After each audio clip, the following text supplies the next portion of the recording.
కుంభమేళాలో రుద్రాక్షమాలలు అమ్ముతూ వైరల్ అయిన అమ్మాయి ఇప్పుడు మరోసారి దేశవ్యాప్తంగా చర్చనీయ అంశంగా మారింది.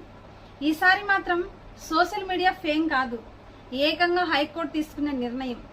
అసలు హైకోర్టు ఇచ్చినటువంటి పోలీసు రక్షణని ఎందుకు రద్దు చేసింది?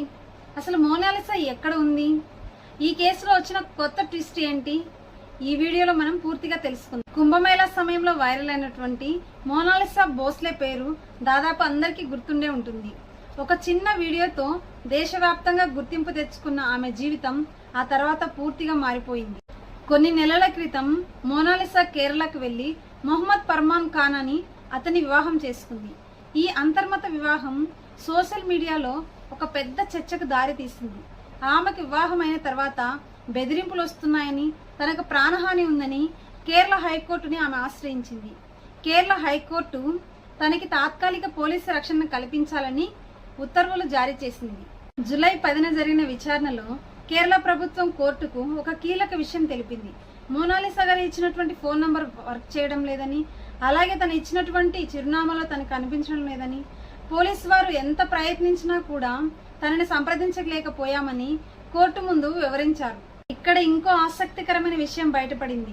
మోనాలిసా తరపున న్యాయవాది ఇటీవల ఆమె నుంచి ఎలాంటి సంప్రదింపులు లేవు అని కోర్టు ముందు వివరించారు.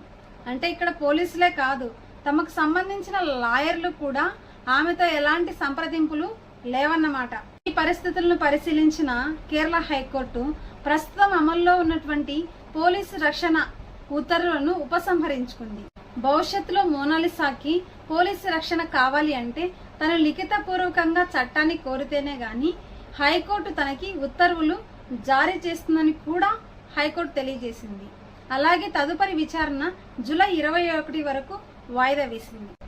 ఈ విషయానికి సంబంధించినటువంటి పూర్తి వివరాలు ఈ ఆర్టికల్లో ఉన్నాయి, మీరు కూడా స్క్రీన్ పైన చూడొచ్చు. ఇక ఈ కేసులో మరో కోణం కూడా ఉంది. మోనాలిసా తల్లిదండ్రులు తనకింకా మైనర్ తీరలేదని మధ్యప్రదేశ్ లో కూడా ఫిర్యాదు చేశారు. ఈ ఫిర్యాదు ఆధారంగా తన భర్తపై ఫోక్స్తో పాటు ఇంకా కొన్ని కేసులు కూడా నమోదయ్యాయి. ఈ వ్యవహారం మొత్తానికి ఒక వైరల్ వీడియోతో ప్రయాణమైనటువంటి మోనాలిసా ప్రయాణం ప్రస్తుతం ఇప్పుడు పలు రాష్ట్రాల్లో న్యాయపరమైనటువంటి వివాదంగా మారింది. ఆమె ఆచూకీ లభించకపోవడంతో హైకోర్టు పోలీసు రక్షణ రద్దు చేయడం ఈ కేసులో మరో కీలక మలుపుగా మారింది. మీరు గూగుల్ అయినా సెర్చ్ చేసుకోండి, ఈ మాటలు నా సొంతంగా చెప్పేవి కాదు. ఈ మొత్తం వ్యవహారంపై మీ అభిప్రాయం ఏంటి? కోర్టు తీసుకున్న నిర్ణయం సరైందా కాదా? మీ అభిప్రాయాన్ని కామెంట్లో తెలియజేయండి. మళ్ళీ ప్రపంచవ్యాప్తంగా ఎలాంటి అప్డేట్ అయినా మీ ముందు ఉంచుతాను. మన ఛానల్ని ఫాలో చేయడం మర్చిపోకండి.